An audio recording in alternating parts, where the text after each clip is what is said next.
Welcome to Ready State Loop. Today, we're going to focus on the semi disastrous Inside Xbox gameplay reveal event for the Xbox Series X. Lead us into it. We're going to take our skills in kind of running a business and look at not necessarily the games and how badly they did or did not, meet the expectations, but more so on how Microsoft marketed this and how badly it missed the ball. And we're going to look at it now, particularly because they have the July 23rd event coming up soon. Yep. And we want to sort of look at what went wrong and maybe what they can do better. To give this video some context, what I want to do is sort of go over, like, set it in time correctly. Yeah, they had been doing an excellent job kind of letting information out slowly, attracting interest from the gaming community, getting people really amped up and building momentum behind the next gen reveal.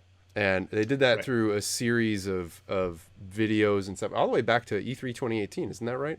Halo Infinite was showed at E3 2018. Mm-hmm. They officially announced the Xbox Project Scarlet at the time during E3 2019, and that's when you first saw the next gen Halo Infinite. February 2020 was the spec reveal, and now we're leading to this the March April gameplay, the partner gameplay reveal event. Was it early May? Yeah, it was not April. It was May 2020 that they had the gameplay reveal. Yeah. Up into that point, no one had seen any actual gameplay of anything. They've seen, target videos, pre-renders, and they went into this going, we've got a gameplay reveal. We're going to show you the first ever next-gen gameplay. And I think this is where the first major misstep was. Because they showed zero on-console gameplay. Yeah, that's your spoiler warning.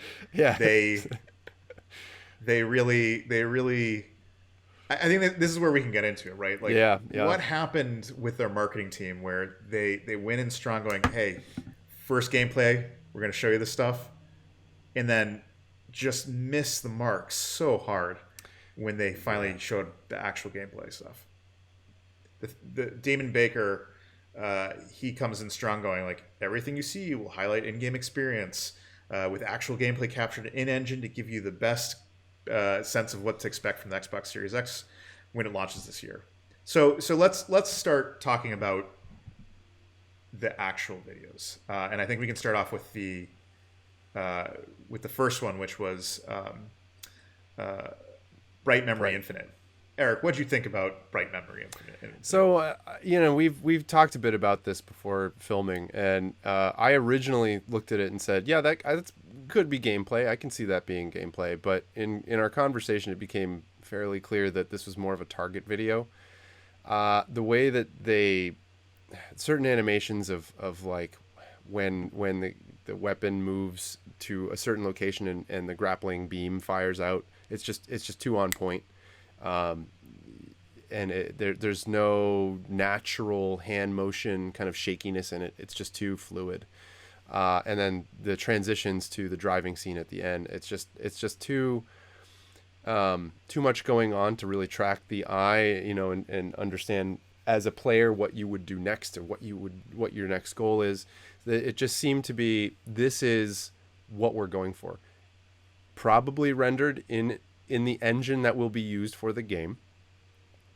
But as the disclaimer at the top says that this is not running on Xbox Series X hardware. This is representative of the visual quality that we would like to hit. But in defense of the third parties, a lot of third parties will not get dev units this early on. Usually Microsoft and Sony and really all the first parties will target getting their first in development, the first party in development teams, the hardware they need to start developing games. But third parties, it's you have to have special partnerships with Microsoft usually to get the hardware. Potentially, if you're doing like exclusive games, they'll get you the hardware. But broadly speaking, they're on PC hardware. If you're developing and you use, you're able to make the game run on Windows as well, then the distance to releasing it on Windows and this target console that you're also doing is it's already working on Windows clearly. So getting it polished to a level where you can get it, released to the Windows community that's a matter of doing a lot of QA test. And that's just, so basically it runs. You may only have guaranteed that it runs on a certain set of hardware, your specific company's PCs, and then the console. But there are steps that you can take to then reach the PC audience as well as the game console audience. And it seems that Microsoft is pushing for that a lot with this coming generation, where they have that, I don't remember the term for it off the top of my head, but Smart delivery. Yeah, that's it. So they have the smart delivery games, which work on, theoretically, at least they can work on Windows, Xbox One, presumably, maybe Xbox One X, and Xbox Series X. So you buy once and you get it to use it on all these other consoles at the same time, which is great for you as a consumer, but it also means that your product isn't going to be 100% focused on what the new console can do. They actually point this out a couple times throughout the whole showcase, is that these games are optimized for Xbox Series X, and they have like the even logo that punches on the whole thing, which, like we were sitting there going like, it's really peculiar that they do this, because of course it's optimized for Xbox Series X. Why wouldn't you have it if it's going to be a game that's on that platform? Yeah. And it's really comes down to is because they're not really built for Xbox Series X. They're built for PC in the x86 architecture, and they're going to make use of the extra, CPU overhead that they have available to them, and they will, they'll target, if they can, the highest frame rate they can, the highest resolutions they can, et cetera, et cetera. But there's not really a real definition about what this actually means. Yeah. And so all the titles, again, that they show throughout this whole showcase is really just going, it's a PC game, and what you're seeing here is it running at whatever it is that they're currently targeting at, and it's not actually real Xbox gameplay that you're seeing. You're seeing, this is what we intend to hit. This is, in a lot of cases, it's, we think we can get this. Right. Yeah, and we should mention that that's specifically where they show that smart delivery tag in the bottom left corner at the beginning of a trailer. There are games that don't have that, and those could be better optimized for specifically Xbox One X hardware. But it's hard to say right now what that gets you from this trailer or this video. Yeah, I think that's the biggest failing of this. Is like, right, the whole thing is we're getting set up for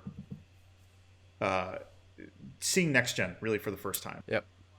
At the time going into this, we're like, where are the games that actually are making use of the breadth of the system's power? Mm-hmm. And the unfortunate part of that, I think the majority of the showcase is that most of these are really not even targeting that as an ideal. They're targeting, hey, we can probably do, current gen and make the leap over to next gen. And there's good reason for third parties to be doing that. But I think where this falls flat on its face is we're just really not seeing next gen gameplay. And I think it's probably most represented in that Madden video. Yeah. Oh, God. I mean, and it's maddening because they do this. Maddening. There it is. But they spend all the time going like, here's all the other games that we've made and how the visuals have advanced over time. And then like less than 10 seconds of time is spent going, this is stuff that is being rendered on the new consoles. In the video, if you could blink and miss it. Yeah, and I think that might also speak to the case that's going to be with a lot of these, not only the transitional games that are hitting the last gen and current gen, right, or last gen and the next gen, but also the fact that third party developers are probably going to be targeting the widest uh, game releases as possible, and they're just not going to be very well optimized. So on the topic of gameplay, were there any videos that you felt did a reasonable job showing or presenting what the gameplay would look like? I for me, I think maybe Vampire the Masquerade, though. I mean, I've never played the first one, so I don't know if that one. It's hard to say.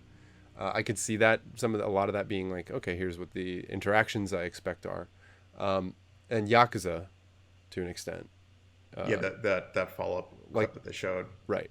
Yeah, the like a dragon thing. That I can see some of that being not actually like the player is holding the controller, but representative of what you would expect encounters as the character to be. How about you? Was there anything gameplay wise that kind of stood out to you as being like, oh, in the gameplay sense, this is actually interesting?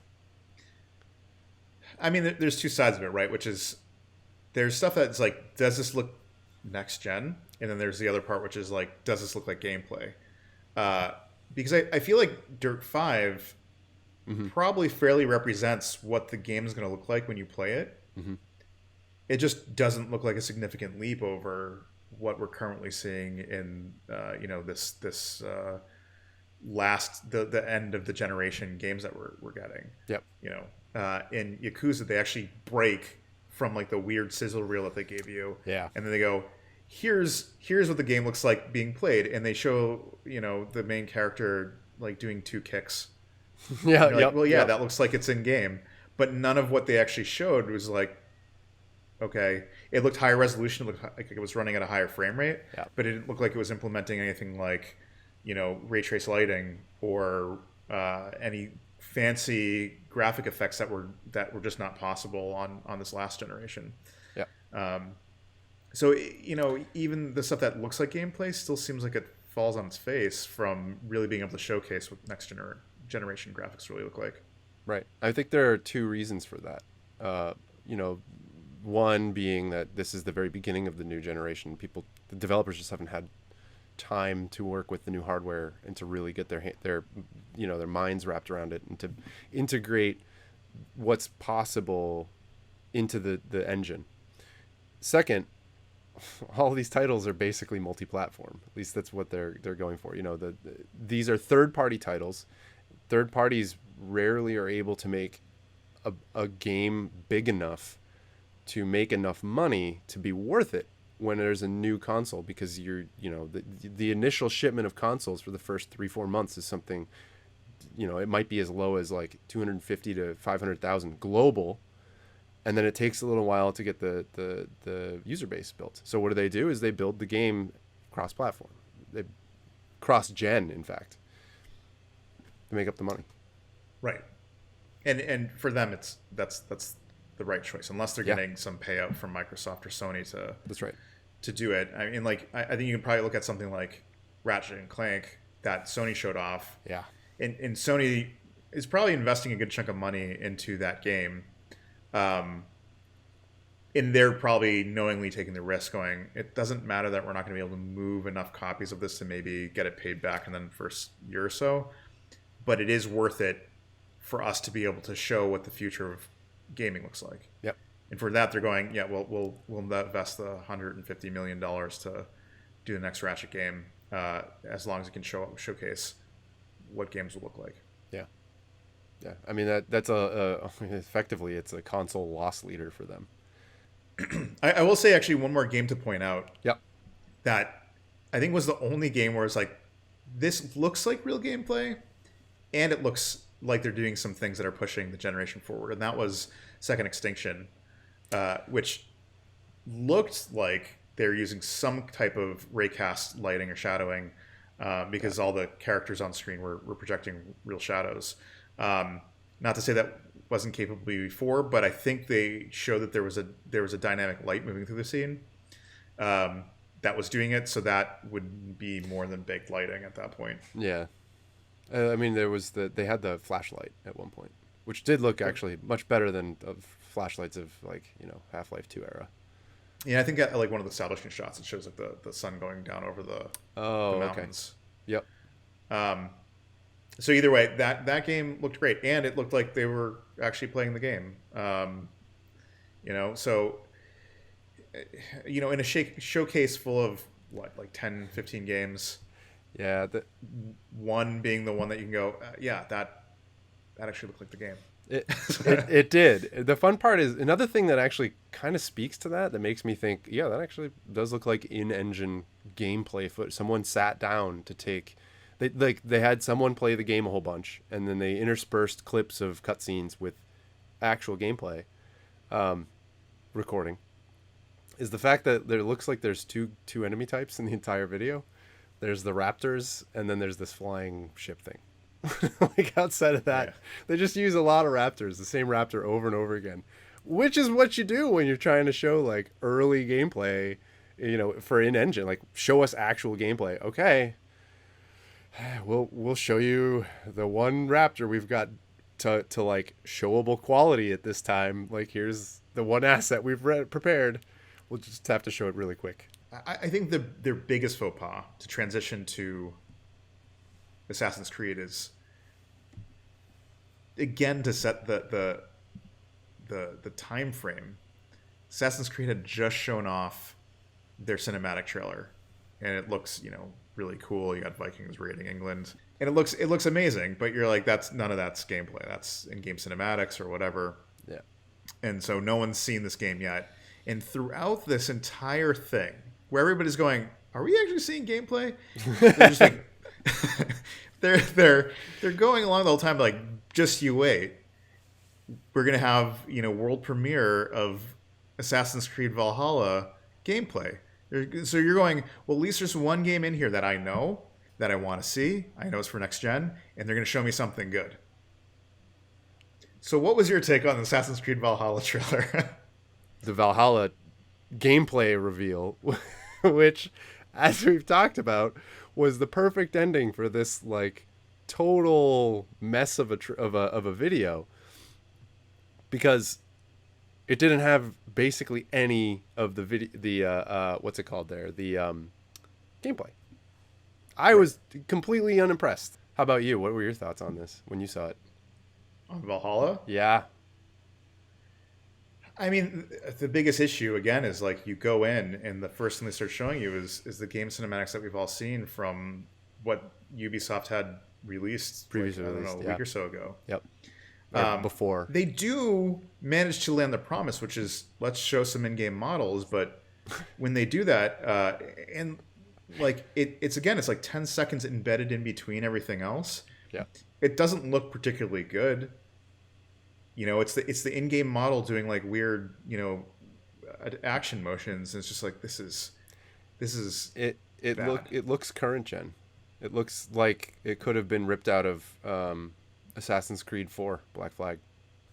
And the fact of the matter is Valhalla is not an Assassin's Creed game that was built with an engine that was targeting next gen. It was targeting current gen. Yeah. It may be the last Assassin's Creed game on past gen consoles, depending on how this new generation performs. So yeah, like I don't think you can really expect stunning visuals when they can't. They're going, no, we're building this with the bar that we're setting for ourselves is it has to be able to perform well on the last generation, and everything else that we can do on this next generation is just window dressing. It's like, what can we do to make it seem next gen? Is it bump up the frame rates, bump up the the native resolution, throw some next gen lighting in a couple key places and call it a day? Exactly what you said. Like we get some niceties, but it's not going to be the generational jump that we were hoping for with the video. Where the gameplay for the next gen, you're like, but this is basically current gen, and you also didn't show any gameplay. And I think that leads to like, why it failed, right? Why did this video get so heavily bombed? And I think we've covered a lot of it, but it's just really like, if you're carrying a lot of momentum behind you, which Microsoft was coming up to this, they had everybody's like, they're showing us stuff. They did they showed us the specs, they showed us the console, and and then going, "You're ready to see gameplay stuff," and just like totally missing the message entirely, and just over promising and under delivering, which is the biggest marketing no. Yeah. That with all that momentum, everybody was the expectations were here, and they delivered down here. And I think Sony could have had the same misstep had they cut out. Sony deviated from it was they they understood, and I think Microsoft did too, that people were clamoring for gameplay. Like that's what people want. The where Sony succeeded is sort of going, we need to come into this and we have to show real gameplay. They might have not done that had Microsoft not done Good this. point. Good point.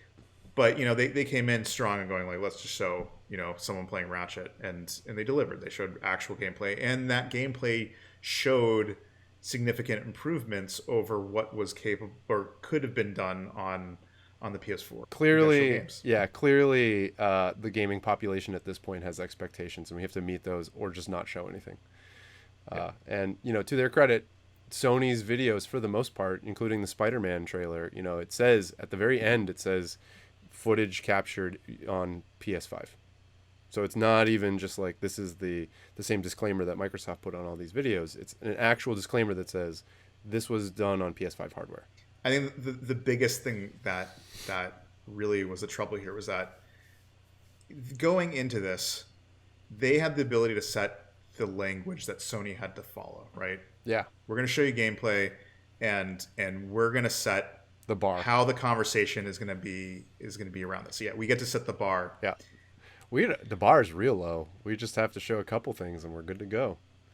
Yeah. Microsoft's video came in after Sony had their E3, or not their E3, their GDC talk, right? The breakdown of inside of the PS5. Yeah, it would have placed after that, yeah. Right. So doing that, we already had the conversation going back and forth with Microsoft saying like, well done, Sony, and the social media networks were going, like the accounts for Sony and Microsoft were going back and forth, kind of congratulating each other and, being polite with one another.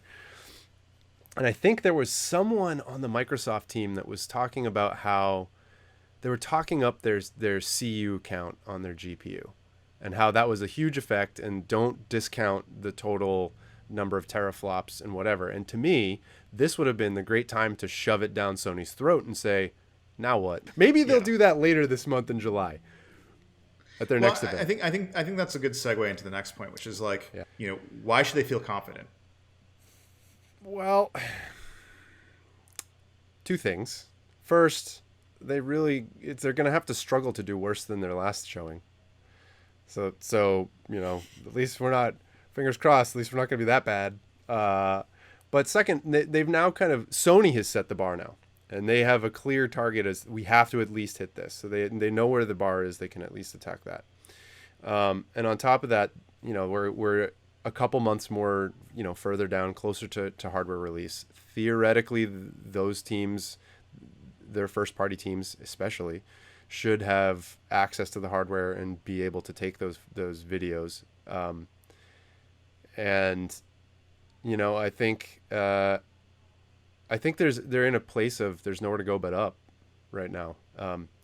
So going into this, I think they've sort of preloaded their weapons and they're ready to go, because I think you can look at the series of development teams that Microsoft has purchased outright, and their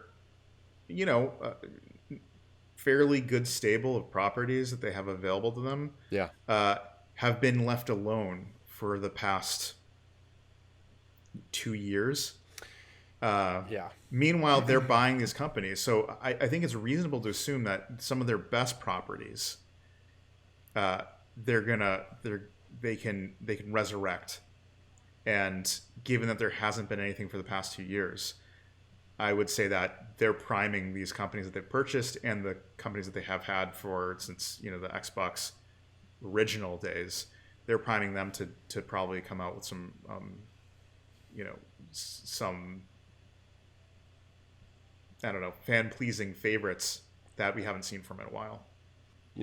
There's a lot of stuff that they can draw from in their war chest, And maybe that's what they're saving up for. Maybe that's what July would be. I really hope it's something like that.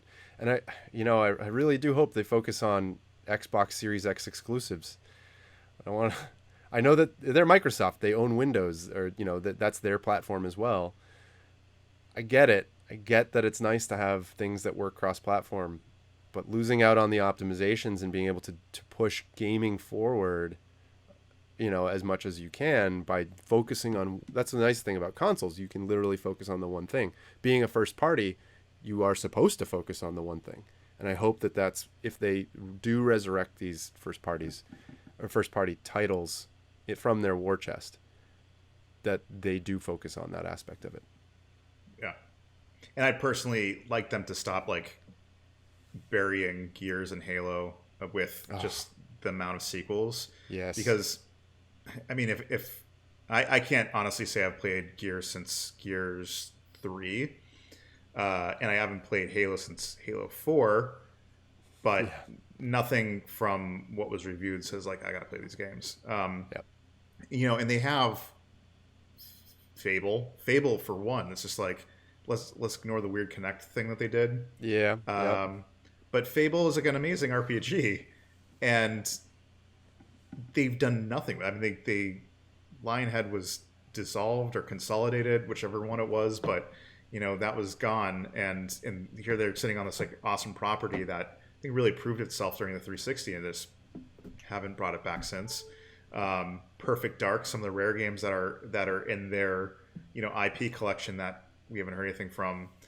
Conker's Bad Fur Day. Yeah. Like you can pull out any of those, and I think people would be like psyched to see what they've got. And they might even be able to, backpedal from the Crackdown mishap and actually show something that shows like, yeah, by the way, remember Crackdown? It's not as bad as our last outing. We can actually do this well this time around. Yeah. So, when the consoles are both producing their best content, like everybody wins, especially if you can own both consoles. Yep. If you're that lucky and you have that amount of extra money to spend. But even if you can't own both, like the one thing you saw is like when Halo was released, Killzone became a title for PlayStation because they knew that they needed to,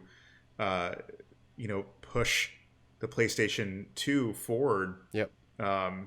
Because they needed something that could compete with the scope and vision of Halo, and it was like truly an exceptional game. So even if you can't play both, the other guys are usually going like, oh, I got to keep up. Yeah. Okay, so let's wrap it up. Yeah. Let's wrap it up. Yeah. Do you have any final statements? I think that in summation, I think this was a sad showing by Microsoft, and I really hope that next time when they say that there's gameplay, that they actually show some gameplay. How about you? I think, yeah, this presentation, the gameplay presentation was pretty abysmal, but they only have up, they can only really go up, and if they don't, they really. Really, what are you doing? Need to fire their marketing team. So, yeah, I think the thing that's to look forward to is like I know they've got games, and they've got games that are probably properties I will be giddy about. Yep. They just need to roll them out, and really, I think with the change in Xbox management, they're on the path to do that. Yeah. All right. Well, thanks everybody for sticking with our rambling. Yep. Ramble. If you liked our video, like, comment, and subscribe. And we're happy to cover anything that comes up next. I think we got a week between their next the Microsoft launch event. So let us know which games you want to cover. Yeah, we'll take a look. All right. Thanks, everybody. Thanks, everyone. See you next time. Peace. Love ya. Later.